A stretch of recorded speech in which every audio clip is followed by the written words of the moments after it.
परिवर्तन का दिन दिखाई देता है। चंद्रमा बदलने वाले हैं और बुध अस्त होने वाले हैं। ये दोनों का जो बदलने का योग है, ये कहीं ना कहीं आपके लिए थोड़ा भारी पड़ता दिखाई दे रहा है। होली से पहले रंग में भंग ना पड़े, इस बात का ध्यान रखना।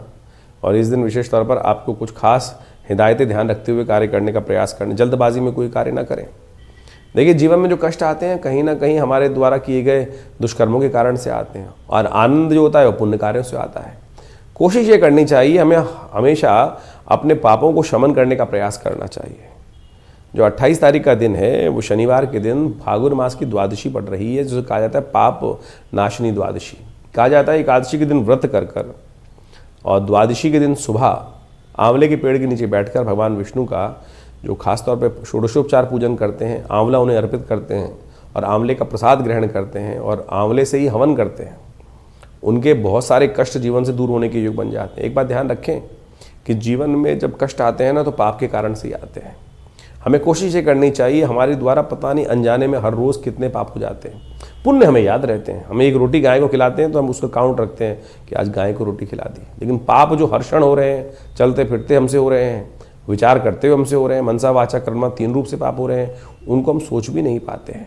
तो इसलिए शास्त्र कहता है सुबह शाम संध्या करो, सुबह शाम भगवान नाम का स्मरण करो, क्योंकि सुबह पाप जो नाम लोगे वो रात की पाप शांत शमन करेगा, और जो शाम के समय नाम लोगे वो दिन में किए हुए पापों का शमन करेगा। धीरे धीरे रोज घटते रहें तो अच्छा है, नहीं तो एक बार ठीकरा फूटता है ना, सब कष्ट का योग बना देता है। तो सिंह राशि वालों, इस बात का ध्यान रखते हुए इस पाप नाशनी एकादशी के दिन खासतौर पर जो उपाय बताया है वो कर लीजिए। छोटा सा उपाय है, आंवले के पेड़ के नीचे बैठकर भगवान का सुंदर स्तवन करना है, एकादशी को व्रत रखते हुए कार्य करना है। तो देखिए, भगवान की कृपा से आपके ये शास्त्र में जो उपाय बताए हैं ये ऐसे थोड़ी बताए हैं, पुराणों में जो उपाय बताए गए हैं वो बहुत श्रेष्ठ हैं। और नहीं तो लोग लगे रहते हैं पता नहीं करोड़ों रुपए खर्च करने के, लाखों रुपए खर्च करवा दिए जाते हैं। हम जो आपके राशि के माध्यम से बहुत सारी पौराणिक ज्योतिष को आपके समक्ष ला के रखते हैं, ना आपको नगूठी पहनाते हैं, ना आपको नग पहनाते हैं, केवल पौराणिक मत से जो टेस्टिमनीज शास्त्रों में अवेलेबल है वो आपको बताते हैं।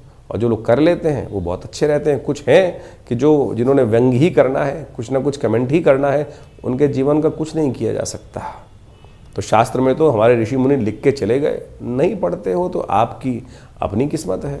पढ़ लो, समझ लो, तो कल्याण का मार्ग भी आपको ही प्राप्त होगा।